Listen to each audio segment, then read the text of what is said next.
انت اكيد شفت قبل كده فيديو تمساح بيعض تمساح تاني او حتى بيقطع رجله بالكامل، والغريب ان التمساح اللي اتعض بيتصرف عادي جدا كأن مفيش حاجة حصلت. فتقول لنفسك هو مش بيحس بالألم ولا ايه؟ هل فعلا التماسيح مش بتحس بالألم؟ الحقيقة مفيش كائن حي على وجه الأرض ما بيحسش بالألم، حتى النباتات بيكون لها نوع من الاستجابة اللي بيختلف عن الكائنات الأخرى. القصة كلها في طريقة استجابة الكائن للألم مش أكتر.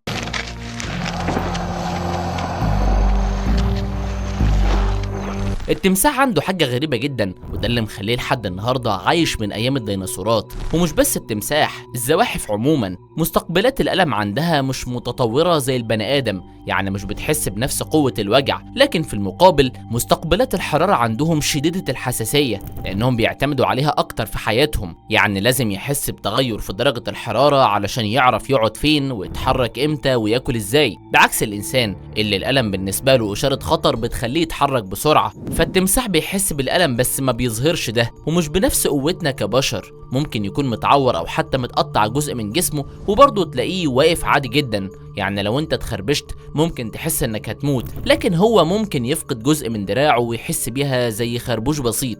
كمان دماغ التمساح متبرمجة ما تتهزش بالألم. في أبحاث بتقول ان المناطق اللي بتفسر الإشارات العصبية للألم عنده شغالة بشكل مختلف. يعني الدماغ بتستقبل الإشارة لكن بتركنها على جنب وتقول للجسم ركز في النجاة أو الهجوم، الألم مش مهم دلوقتي. وعلشان كده تلاقي التمساح وسط خناقة بيتعض أو بيتقطع وبرضه بيكمل القتال عادي كأنه محصلش حاجة. الأغرب من كده إن جسمه كمان بيساعده، لما يتعور بيطلع مواد كيميائية داخلية بتشتغل زي مضاد حيوي طبيعي ومسكن في نفس الوقت.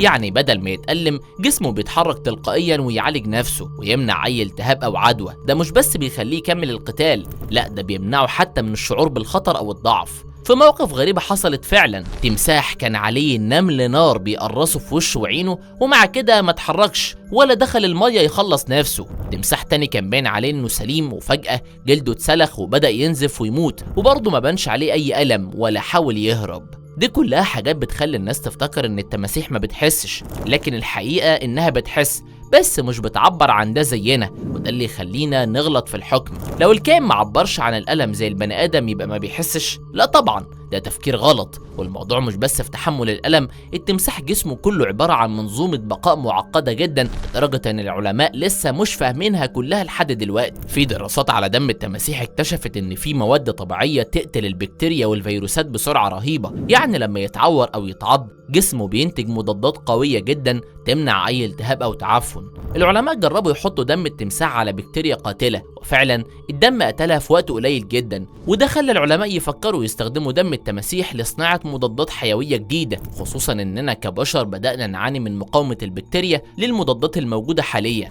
دماغ التمساح مختلفة، هو بيستقبل اشارات الألم بس دماغه بتترجمها بشكل بارد ومنطقي. الأولوية عنده هي النجاة والهجوم، مش يعيط أو يصرخ أو يوقف قتال بسبب الألم. التمساح من الكائنات اللي عاشت من أكتر من 200 مليون سنة، وكان ماشي على الأرض مع الديناصورات، شاف كوارث طبيعية وانقراضات وتغيرات في الأرض وبرضه فضل عايش، وده لأنه ماشي على نظام الطاقة الأقل بتساوي النجاة الأطول. مش بيجري، مش بيتعب نفسه، بيصبر ويستنى اللحظة الصح، ولما يضرب بيبقى مميت. عنده مستقبلات حرارة قوية جدا، في بعض الأنواع اسمها بيت أوريجنز بتخليه يحدد مكان الفريسة حتى لو كانت في الضلمة أو مستخبية تحت المية. وده دليل تاني إن تركيزه العصبي مش على الألم، هو مخلوق علشان يعيش مش علشان يشتكي. صياد ذكي جدا واقتصادي، التمساح كائن من ذوات الدم البارد، يعني مش بيحتاج أكل كتير وممكن يقعد أسابيع أو شهور من غير ما ياكل. ولما بيصطاد مش بيجري، بيبقى ثابت وبيراقب، وأول ما يلاقي الفرصة يهجم بدقة وسرعة رهيبة. ولو ركزت شوية على سلوك التماسيح